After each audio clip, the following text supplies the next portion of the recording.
খুবই সাদামাটাভাবে হঠাৎ করেই মনে হলো যে একটু নিজেকে সময় দেওয়া দরকার, তাই বেরিয়ে পড়লাম।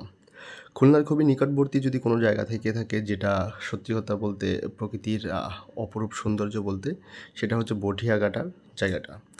আমি বিশ্বাস করি যে খুলনার যারা অবস্থান করছেন এবং দীর্ঘ সময় ধরে তারা এক্স্যাক্টলি বুঝতে পারবেন যে বটিয়াঘাটা জায়গাটা কতটুকু সুন্দর হতে পারে।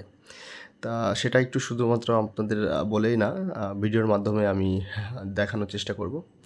তো আমরা যে জায়গাটা যাচ্ছি সেটা হচ্ছে আপনার বটিয়াঘাটার একটু ভিতর দিকে কোনো একটা রিসর্টে যাচ্ছিলাম।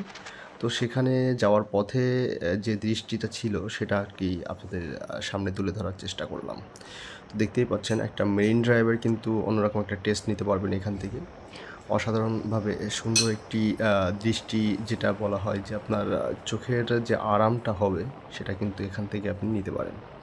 তো দেখতেই পাচ্ছেন যে একটা দারুণ একটা দৃষ্টি বলতে কীভাবে বলবো, যে দারুণ একটা রাস্তা, আর যেখানে সব দিক থেকে আপনি একটা অন্যরকম ভাইব পাবেন।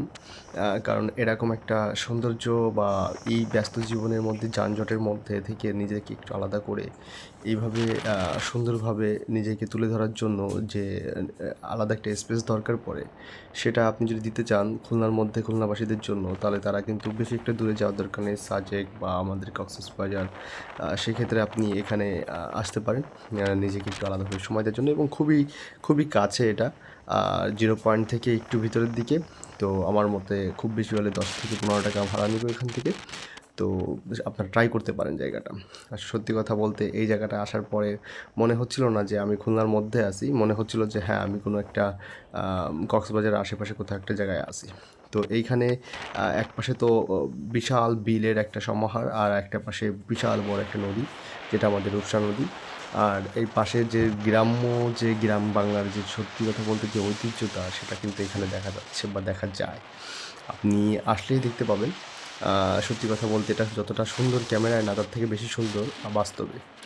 আর সত্যি এখানে আপনি যখন ভ্রমণ করবেন বা এখানে যখন আসবেন, তখন যারা সাধারণত বাইকে আসবেন তাদের জন্য একটু সতর্কমূলক বলে দিই। সচরাচর কিন্তু এখানে আপনার গরু ছাগল রাস্তার উপর চলে আসে। তো সেই ক্ষেত্রে কিন্তু একটু সাবধানতা অবলম্বন করতে পারেন। এখানে আপনারা আরও বেশ কিছু জিনিস যদি কিনা ফ্যামিলি নিয়ে আসতে চান, তাহলে অবশ্যই সেভাবে রেডি হয়ে আসতে হবে, কারণ আপনাদের এখানে কিন্তু ফ্যামিলি নিয়ে আসার জন্য বেশ কিছু দারুণ জায়গা আছে। সেটা অন্যতম রকমভাবে এখানে কিছু রিসর্ট আছে, আপনারা এখানে থাকার জন্য বেশ লম্বা সময় ধরে সেই ধরনের সুব্যবস্থাও কিন্তু এখানে পাবেন। যেমন আমি কয়েকটা নাম বলে দিই: সুন্দরবন রিসর্ট এবং রানা রিসর্ট। আপনি এখানে আসলে সেই ধরনের রিসর্টে এখানে আপনারা সময় কাটাতে পারেন, ভালো একটা কোয়ালিটি টাইম আপনি স্পেন্ড করতে পারবেন।